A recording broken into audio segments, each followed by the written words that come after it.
क्या मोदी ने मान ली अब्दुल्ला की बड़ी बात? क्यों राहुल की उमर अब्दुल्ला से बिगड़ी बात? नवंबर में होगा जम्मू कश्मीर में बड़ा सियासी खेल।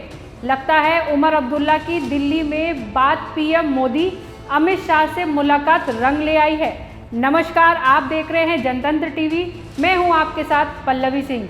क्योंकि खबरें आ रही हैं कि पीएम मोदी अब्दुल्ला की वो बड़ी बात मानने को तैयार हो गए हैं, जिसके लिए सीएम बनते ही उमर अब्दुल्ला काफ़ी हाथ पांव मार रहे हैं, जिसके लिए अब्दुल्ला ने कांग्रेस को आईना दिखा दिया, राहुल गांधी को अपने रास्ते से हटा दिया। क्योंकि बड़ी खबर ये आ रही है, केंद्र सरकार जम्मू कश्मीर को पूर्ण राज्य का दर्जा बहाल करने की तैयारी कर रही है।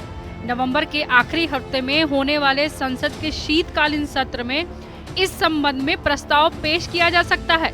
अगर केंद्र सरकार यानी मोदी सरकार जम्मू कश्मीर को पूर्ण राज्य बना देती है, तो जम्मू कश्मीर में अब्दुल्ला पावरफुल हो जाएंगे और राज्यों की तरह ही सीएम के तौर पर अकेले सभी फैसले ले पाएंगे। क्योंकि अभी केंद्र शासित प्रदेश होने की वजह से एलजी के हाथ में ज्यादा पावर है। अब्दुल्ला एलजी के बिना कोई काम नहीं कर पा रहे हैं। तो ऐसे में अगर केंद्र सरकार जम्मू कश्मीर को पूर्ण राज्य बना देते हैं, तो वहां उपराज्यपाल नहीं राज्यपाल होंगे और उमर अब्दुल्ला अपनी मर्जी से आगे के सारे कामकाज कर पाएंगे। यही वजह है उमर ने सत्ता में आते ही मोदी सरकार के आगे घुटने टेक दिए हैं, बता दिया है उनकी मर्जी के बिना वो आगे नहीं बढ़ेंगे। यही वजह है कि उमर अब्दुल्ला ने कांग्रेस को किनारे कर डिप्टी स्पीकर की पद बीजेपी को सौंपने का फैसला कर लिया है, ताकि बीजेपी को खुश कर पाए।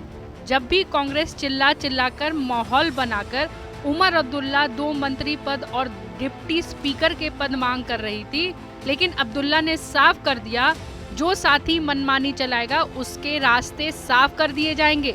यही वजह है कि कांग्रेस शोर मचाती हुई सरकार से बाहर हो गई और अब्दुल्ला ने एक बार भी कांग्रेस को मनाने की कोशिश नहीं की, क्योंकि अब्दुल्ला को पता है उसके पास निर्दलियों के समर्थन से बहुमत हासिल है। कांग्रेस आए या फिर जाए तो कोई फर्क पड़ने वाला नहीं है। यही वजह है अब्दुल्ला ने कांग्रेस को किनारे कर बीजेपी को हाथ बढ़ाने का फैसला कर लिया है। उससे बड़ी बात यह है कि सत्ता में आने से पहले उमर अब्दुल्ला ने जनता से तमाम वादे किए थे, जिसमें सबसे पहला वादा था स्टेटहुड यानी जम्मू कश्मीर को पूर्ण राज्य बनाने का वादा। अब ये वादे मोदी के बिना तो पूरे हो नहीं पाएंगे और उमर अब्दुल्ला मोदी को ही आंख दिखाएंगे तो अपना काम ही खराब करवाएंगे। इसलिए अब्दुल्ला वक्त रहते ही दिल्ली दरबार में पहुंच गए, पीएम मोदी से मुलाकात की, अमित शाह से बात की और दिल्ली से लौटते ही पाकिस्तान को उसकी औकात याद दिला दी। साफ साफ मैसेज दे दिया है। अब अब्दुल्ला मोदी सरकार की नीतियों के तहत आगे बढ़ेंगे। अब्दुल्ला के तेजी से बदलते सुरों ने ही उनको फायदा पहुंचाने का काम किया है। तभी मोदी सरकार जम्मू कश्मीर को पूर्ण राज्य का दर्जा देने की कवायद की तैयारी में जुट गई है। ये भी बताते हैं जम्मू कश्मीर को पूर्ण राज्य का दर्जा बहाल कैसे होगा। दरअसल जम्मू कश्मीर को पूर्ण राज्य का दर्जा देने के लिए 2019 में लाए गए पुनर्गठन अधिनियम में संशोधन करना होगा। इसके लिए संसद से कानून पारित करना होगा। संविधान की धारा 3 और 4 के तहत बदलाव होंगे। लोकसभा राज्यसभा से प्रस्ताव को अनुमोदन मिलने के बाद राष्ट्रपति के पास मंजूरी के लिए भेजा जाएगा। मंजूरी के बाद इसकी अधिसूचना जारी होगी और जम्मू कश्मीर को पूर्ण राज्य का दर्जा मिल जाएगा। यानी कि उमर को अगर सारे वादे पूरे करने हैं तो वो पीएम मोदी के जरिए ही मुमकिन है।